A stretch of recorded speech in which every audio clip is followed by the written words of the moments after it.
Landon, that was the longest practice y'all have had, and it looked pretty intense. Like, how did y'all feel at the end? Were y'all getting kind of exhausted? Oh yeah, we're definitely gutted, but that's what that practice is for. It's a gut check. Get out there, see if we can stay physically sharp, if we can take mentally sharp, be able to work these situations that we're going to face in a game. When we're out there on Sunday, it's 3 hours long. This was 2 hours and 15 minutes. It may have been a little higher pace, but we got to be able to press that longer and longer so we can get in shape and be able to make sure we're sharp on everything. What's it like getting started with a scrimmage like this? I mean, that's something we've seen too often. So how do you like it? I actually really liked it because, it's been a really good camp schedule. We've liked what he's done, and we felt like we've been able to recover our bodies. We've been healthy. We've been able to go at it full speed every time we've been able to practice. But at some certain point, you have to be able to start extending those drives, getting in those 2-minute situations, getting in those 4-minute situations, getting backed up. So being able to do this and just lay it, play it.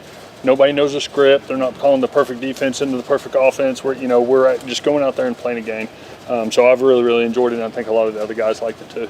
So none of the drives were scripted. It was all call it. No, it's all sit there and call it from the sideline, offense and defense both. So what was your thoughts on the twos went down that touchdown drive? I think Chuck was 8 for 8. What is that? Just confidence building for the entire group? Absolutely, and we got a chance that. Our like right now, our first O line got to go against the 2 D line. The 2 O line got against the first D line. So we got a little bit of variety in players. We got to go against different guys.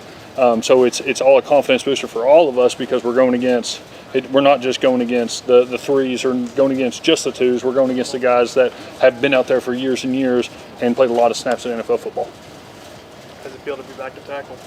It feels a little welcome home, and it's been a little while, and it took a little bit to get back into it, but I've really liked it, and not saying the option isn't there to go back inside, but I'm enjoying tackle while I can. I know that probably most teams get a new coach bump or whatever, but are there things that Kelvin's doing that you can feel the mood and the environment shifting?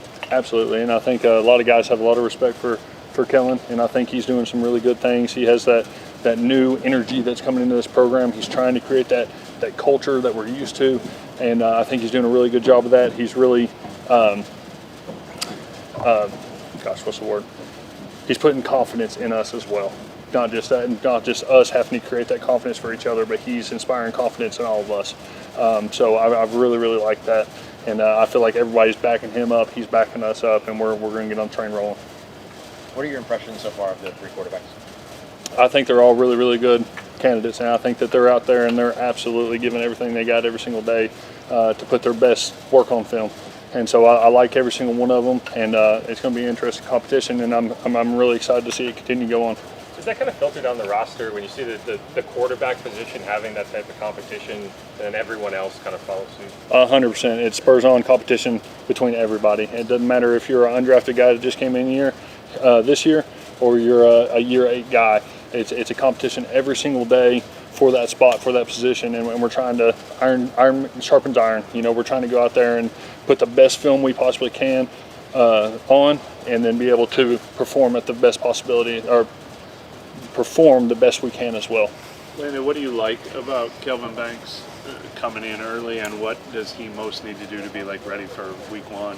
Yeah, Kelvin's an awesome player, and he's really coachable. That's one thing that I've really, really seen when he's came in, is that it doesn't matter if it's one of the vet guys, a guy he's working next to, it's a coach, it's whatever. He's been able to take that coaching and really apply it on the field. He's a young guy. He's really, really talented too. And man, he just goes into work every single day with his nose down, just grinds, just works. How do you feel like Tali's just progressed in year 2? I think Tali, I think Tali is one of the most impressive players I've seen come straight from college into the league. And I think he's been able to take that next step up this year as well. And he's going back to right, and he's been able to kind of figure that out. And of course, with anybody going left to right, in to out, whatever, takes a little bit to get used to. But now that he's finding home, I see him really hitting stride. And I'm really impressed by what he's been able to do. People, you're not the only one to bring up, his kind of natural ability. What are some of the things that he just kind of has, inherently to him? That dude is so fluent. He can bend really well. He has really good lower body movement. I mean, when you watch his sets, it's one of those guys that when you watch film of him, you're like, golly, man, wish I could do that. And it just looks so easy for him. I know it's not easy, but he makes it look easy. And he's just got great technique, great bend, great lower body weight. Like it's awesome to watch him. What do you think about the prospect of him and Banks, doubling up on the outside? I think that's awesome. I think they're both really talented guys, and I think they're going to be able to lock down the edges when we need them to. Thank you, man. Thank you. Appreciate it. Thank you, everybody. Good to see you.